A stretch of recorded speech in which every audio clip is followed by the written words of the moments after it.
안녕하세요. 뉴스반장입니다.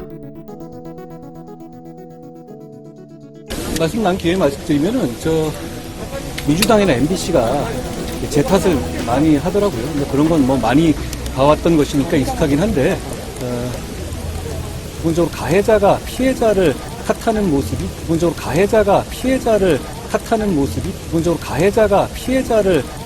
모습이 정상적인 모습은 아니라고 생각합니다. 그리고 그 사건과 관련해서 저는 뭐 신고나 고소한 적도 없잖아요.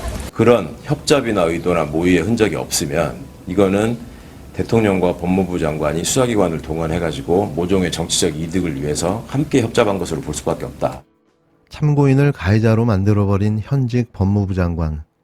법조인이라면, 아니 기본 상식을 가진 일반인조차도 유죄가 확정되기 전 어떤 누구든 법이 정한 무죄 추정의 원칙에 따라 피의자로 또한 가해자로 특정하지 않는 것을 인권보호를 위한 당연한 일이라고 생각하며 무죄 추정의 원칙을 반드시 준수하고 있습니다. 그런데 아직 수사가 진행 중인 사건에 대해 가해자가 피해자를 탓한다며 MBC와 민주당, 여기에 최강욱 의원까지 싸잡아 가해자로 특정했는데요. 이 사람이 대한민국 법무부 장관이 맞는 걸까요? 평생 법을 집행하고 법을 수호해왔다는 자가 무죄 추정의 원칙이라는 기본조차 모른다는 게 말이 되는 걸까요? 어떻게 이런 자가 평생 검사를, 그리고 또 일국의 법무부 장관을 할 수가 있는 걸까요? 이러면서 국회의원을 꿈꾸고 차기 대권을 노린다고요? 지나가는 개가 웃겠습니다. 법무부 장관 후보자의 인사청문 자료가 어떻게 개인정보입니까? 윤석열 정부의 무도함이 끝을 모르고 폭주하고 있습니다. 경찰은 MBC 기자가 한동훈 장관 인사청문 자료를 입수하는 과정에서 최광욱 의원이 연루됐다며 최 의원 휴대전화와 의원 사무실 압수수색에 나섰습니다. 법무부 장관 후보자의 인사청문 자료가 어떻게 개인정보입니까? 언론의 취재를 보장하기 위해 인사청문 자료를 공유한 것이 개인정보 유출입니까? 한동훈 장관의 인사청문 자료는 인사청문을 위해 국회에 제공된 자료입니다. 국회와 언론은 후보자 측이 제공한 인사청문 자료를 바탕으로 공직 후보자의 자질과 도덕성을 검증합니다. 따라서 개인정보 유출이라는 핑계로 행해지고 있는 최강욱 의원에 대한 압수수색은 전례 없는 탄압일 뿐입니다. 소통용으로 불리는 만큼 권력의 정점에 있는 한동훈 장관 관련 자료라고 이렇게 난리법석을 떠는 것입니까? 과거에 인사청문 자료 유출을 이유로 수사를 벌였던 기억은 없습니다. 더욱이 국회의원과 언론을 압수수색했다는 말은 금시초문입니다. 한동훈 법무부 장관은 불가침의 성역이고 그의 인사청문 자료는 특권 정보입니까? MBC와 최강욱 의원에 대한 탄압이 본질적인 목표 아닙니까? 또한 이번 일을 기화로 국회의 인사청문 제도를 무력화하려는 것은 아닌지도 의심됩니다. 윤석열 정부는 개인정보 유출 같은 억지 주장을 앞세워 국회와 언론을 탄압하지 마십시오. 아무리 법을 들이밀며 협박해도 국회와 언론은 움츠려들지 않고 국민이 부여한 소명을 다할 것입니다. 한동훈 법무부 장관의 개인정보 유출 의혹을 수사하면서 MBC 기자와 MBC 뉴스룸 압수수색을 시도한 경찰이 5일 관련 혐의로 최강욱 민주당 의원의 휴대전화와 의원실을 압수수색했습니다. 최 의원은 의도적인 수사라면서 반발했는데요. 5일 낮 경찰이 더불어민주당 최강욱 의원의 국회의원 회관 사무실을 압수수색했습니다.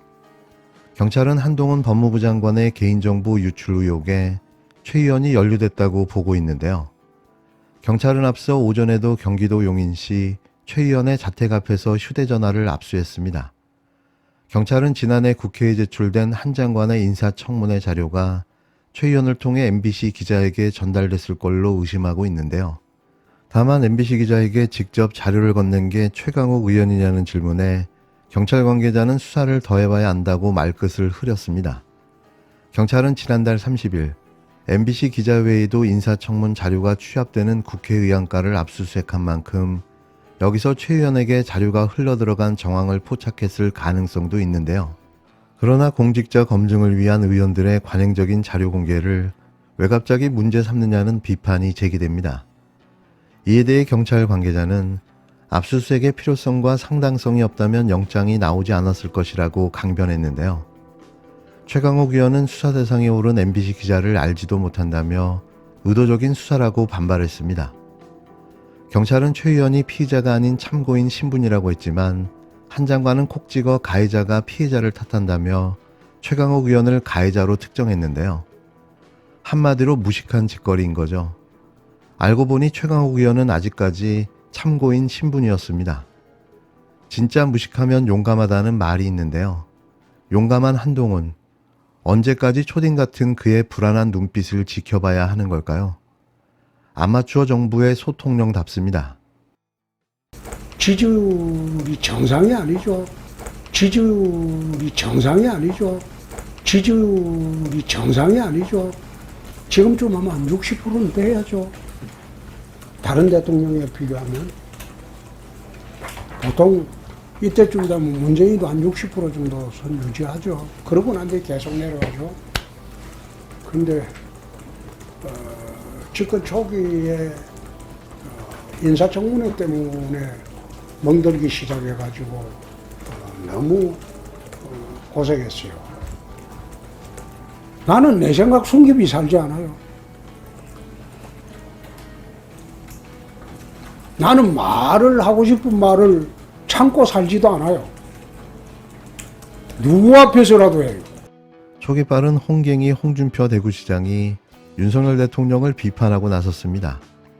추락하는 지지율의 민심 위반까지 계속되며 윤 대통령에 대한 국민들의 분위기가 달라진 탓일까요? 고개를 180도 숙여 머리를 조아렸던 모습은 어디로 사라진 걸까요? 보라는 듯 대놓고 윤 대통령을 향해 쓴소리를 날렸는데요. 그러면서 자신은 누구 앞에서든 할 소리를 한다고 목청을 높였습니다. 이는 아마추어 같은 국정 운영의 난맥상을 보여주고 있는 윤 대통령을 비판하며 자신의 정치적 입지를 강화해 나가려는 꼼수로 보이는데요. 아마도 차기 대권의 희망을 놓치지 않고 있는 것으로 보입니다. 하지만 그의 말이 하나도 틀린 말이 없기에 공감은 갔는데요. 윤석열 대통령의 지지율이 정상이 아니기 때문인 거죠. 너무 낮게 계속 지속되다 보니 이게 정상이라는 착시 현상까지 불러일으키고 있는 건데요. 정상이 아닙니다. 홍준표 대구시장이 윤석열 대통령의 취임 1주년 지지율에 관해 정상이 아니라고 혹평했습니다. 5일, 정치권에 따르면 홍 시장은 지난달 30일 대구시청 출입기자 기자간담회에서 윤 대통령의 국정수행 지지율에 관해 정상이 아니라고 60%는 돼야 한다라며 다른 대통령과 비교했을 때 보통 이 무렵 60% 정도 유지하다가 계속 내려간다라고 밝혔는데요. 이날 홍 시장은 문재인 전 대통령도 이맘때 60%를 유지했다라며 윤 대통령이 집권 초기 인사청문회 때문에 멍들기 시작했다. 너무 고생한 탓이라고 설명했습니다. 그러면서 당선된 후 인수위 기간이 한두 달 있지 않나.